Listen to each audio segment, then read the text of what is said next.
மீண்டும் வரப்போகிற நம்முடைய கர்த்தராகிய இயேசு கிறிஸ்துவுக்கு சகல துதியும் கனமும் மகிமையும் உண்டாவதாக.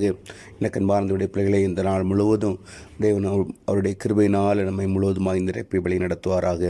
இந்த நாளில் தேவன் நமக்கு கொடுக்கிறதான வார்த்தை மத்தேயு எழுதின சுவிசேஷம் 6வது அதிகாரம் 12வது வசனம். மத்தேயு 6:12. எங்கள் கடனாளிகளுக்கு நாங்கள் மன்னிக்கிறது போல எங்கள் கடன்களை எங்களுக்கு மன்னியும். எங்கள் கடனாளிகளுக்கு நாங்கள் மன்னிக்கிறது போல எங்கள் கடன்களை எங்களுக்கு மன்னியும். எனக்கு அன்பார்ந்தவருடைய பிள்ளைகளே, அருமையான ஜெபத்தை நாம் இங்கே பார்க்கிறோம்.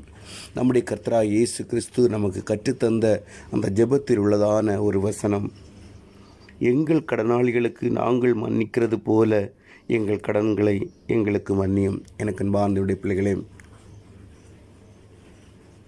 எங்கள் கடனாளிகளுக்கு நாங்கள் மன்னிக்கிறது போல எங்கள் கடன்களை எங்களுக்கு மன்னியும். எனக்கு அன்பார்ந்தவருடைய பிள்ளைகளை, நாம் நம்முடைய கடனாளிகளுக்கு நாம் மன்னிக்கிறது போல எங்களை மன்னியும் என்று சொல்லி ஜெபிக்க ஆண்டவர் நமக்கு கற்றுத்தந்தார். எப்படி நாம் நம்முடைய கடனாளிகளை நாம் எப்படி மன்னிக்கிறோம்? எனக்கு அன்பார்ந்தவருடைய பிள்ளைகளே, அதாவது நான் மற்றவர்களை மன்னிக்கிறது போல என்னுடைய பாவங்களை எனக்கு நீர் மன்னியும் என்று சொல்லி கேட்க சொல்கிறதான இந்த ஜெபம்.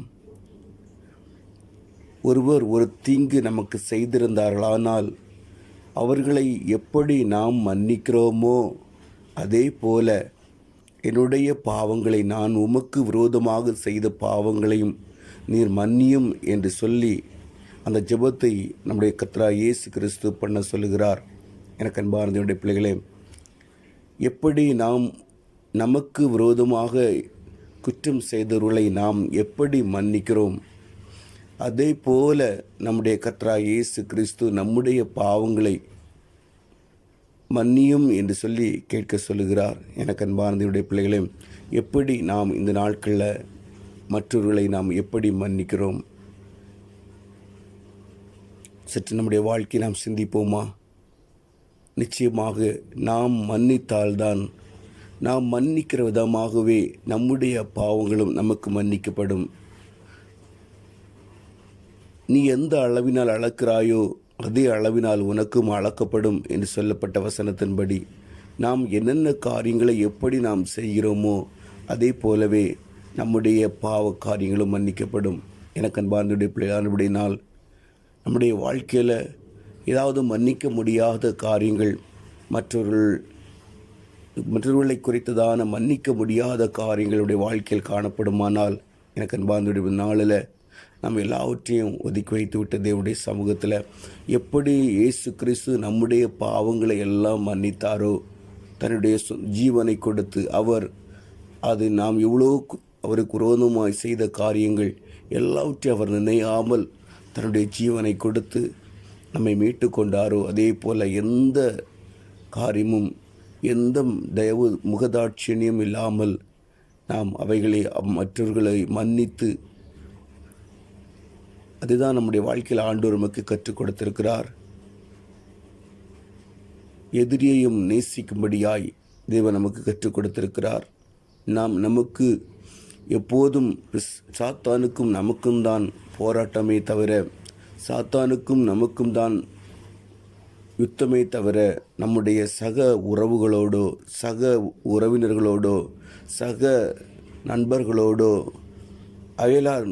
வீட்டாரோடோ நமக்கு எந்த பகை உணர்வும் இருக்கக்கூடாது. அதைதான் ஆண்டவர் நமக்கு கற்றுத்தருகிறார். எனக்கு அன்பார்ந்தவருடைய பிள்ளைகளே, அவர் நம்முடைய குற்றங்களை நினைத்திருந்தால் நாம் அவருக்கு முன்பால் நிலைநிற்க முடியுமா?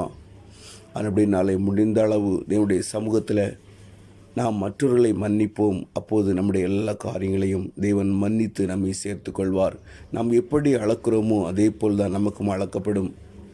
அப்படினாலே நீதியுள்ள தேவன் நீதியாய் காரியங்களை செய்ய வேண்டுமானால் நிச்சயமாக நாம் மற்றவர்களை மன்னிக்கும் போது அவர் நம்முடைய காரியங்களை, பாவங்களை மன்னித்து நம்மை சேர்த்து கொள்வார்.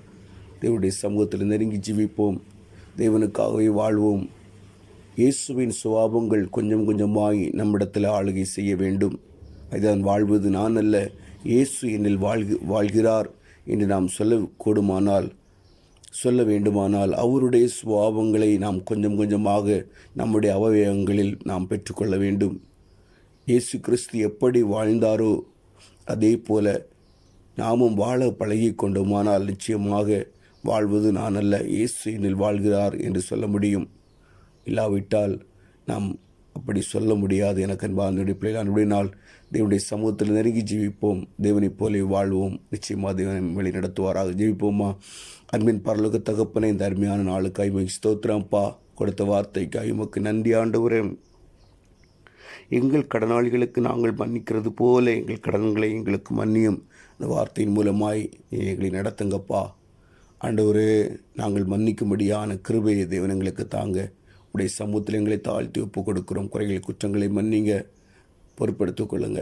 ஒவ்வொரு பிள்ளைகளையும் உடைய சமூகத்தில் தருகிறோம்ப்பா. வேதனைகளை மாற்றுங்க, கஷ்டங்களை மாற்றுங்க, கடன் பிரச்சனைகளை மாற்றுங்க, பாரங்களை மாற்றுங்க, நோய்களை குணமாக்குங்க, அற்புதங்களை செய்யுங்க. உடைய சமூகத்தில் தாழ்த்தி ஒப்பு கொடுக்கிறேன், பொறுப்படுத்திக் கொள்ளும். இயேசுவின் மூலம் ஜெபங்களை நல்ல பிதாவே, ஆமேன், ஆமேன்.